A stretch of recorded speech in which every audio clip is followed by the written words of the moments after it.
விசேட செய்தி ஒன்றோடு உங்களை இணைத்துக் கொள்கின்றோம். அமெரிக்கா மற்றும் ஈரானுக்கு இடையிலே புரிந்துணர்வு ஒப்பந்தம் சமாதானத்துக்கானது அது இலத்திரனியல் ரீதியாக கைச்சாத்திடப்பட்டிருக்கக்கூடிய நிலையில் இன்றைய தினம் சுவிட்சர்லாந்திலே ஜெனீவா நகரத்திலே அமெரிக்காவினுடைய உப ஜனாதிபதி ஜேடி வான்ஸ் மற்றும் அமெரிக்க ஜனாதிபதி டொனால்ட் ட்ரம்ப் ஆகியோரினுடைய பிரசன்னத்தோடு ஈரான் சார்பில் அதனுடைய சபாநாயகர் கலீபாஃப் உள்ளிட்ட பிரதிநிதிகள் கலந்து கொள்வதாக இருந்தது. என்ற போதிலும் இப்போது அது சற்று இடைநிறுத்தி வைக்கப்பட்டுள்ளதாக சர்வதேச செய்திகள் தெரிவிக்கின்றன. இதற்கான உடனடி காரணங்கள் என்ன என்பது தொடர்பில் தகவல்கள் தேடி பார்க்கின்ற போது பெரும்பாலும் அது லெபனான் மீது இஸ்ரேல் தொடர்ந்து எச்சையாக நடாத்தி வருகின்ற தாக்குதல்களை மையப்படுத்தியதாக இருக்கும் என்பதனை புரிந்து கொள்ளக்கூடியதாக இருக்கிறது. அதற்கு பிரதான காரணம் அங்கு லெபனானும் சேர்க்கப்பட்டிருந்தாலும் அதுக்கான மதிப்பை இஸ்ரேல் கொடுக்கவில்லை என்று தெரிகிறது.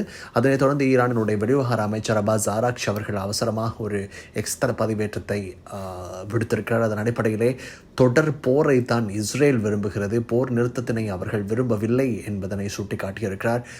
இதேவேளை ஹிஸ்புல்லாக்கள் சற்று முன்னர் அறிவித்திருப்பதாக ராய்ட்டர்ஸ் அறிவித்திருக்கிறது. உடன் அமலுக்கு வரும் வகையில் அவர்களும் போர் நிறுத்தத்தினை அறிவித்திருப்பதாக தெரிவித்திருக்கிறார்கள். ஐக்கிய அமெரிக்காவினுடைய அதிகாரிகளை மேற்கோட்காட்டி சர்வதேச செய்திகள் வெளியிட்டிருந்த செய்திகளுக்கு பதிலாக இது வெளியிடப்பட்டிருக்கிறது. அதாவது இஸ்ரேலுக்கும் ஹிஸ்புல்லாக்களுக்கும் இடையிலே இஸ்ரேலினுடைய நடவடிக்கைகளை தொடர்ந்து ஹிஸ்புல்லாக்களுக்கும் இஸ்ரேலுக்கும் இடையில் அவசரமாக மீண்டும் போர் நிறுத்தம் அமலுக்கு வருகிறது என்று அறிவிக்கப்பட்டதன் பிறகு அந்நாட்டினுடைய உள்ளூர் நேரத்தின் பிரகாரம் 4 மணிக்கு, அதாவது ஜிஎம்டி நேரத்தின் பிரகாரம் 1 மணிக்கு இந்த தகவல்கள் பரிமாறப்பட்டிருப்பதாக தெரிவிக்கப்படுகிறது. உடன் அமலுக்கு வரும் வகையில் அது அமுலாகிறது என்று தெரிவிக்கப்படுகிறது. அதன் அடிப்படையில் உடன் அமுலாகும் வகையில் இந்த போர் நிறுத்த அமலுக்கு வந்ததனை தொடர்ந்து முற்றாக ஈரான் அமெரிக்கா பேச்சுவார்த்தைகள் நேரடியாக களமிறக்கப்படுவது தவிர்க்கப்படவில்லை என்றும் அதற்கான ஏற்பாடுகள் தொடர்ந்தும் இடம்பெற்றுக் கொண்டிருக்கின்றன என்றும் சர்வதேச செய்திகள் தெரிவிக்கின்றன. இதேவேளை ஹொர்முஸ் ஜலசந்தினூடாக கிட்டத்தட்ட 25 கப்பல்கள் இதுவரை பயணம் செய்திருப்பதாகவும் தெரிவிக்கப்படுகிறது. இதேவேளை நாங்கள் இன்னும் சில விவரங்களையும் பார்க்க வேண்டியதாக இருக்கிறது. கட்டணம் அறவீடு இன்றித்தான் இவைகள் தொடர்கின்றன.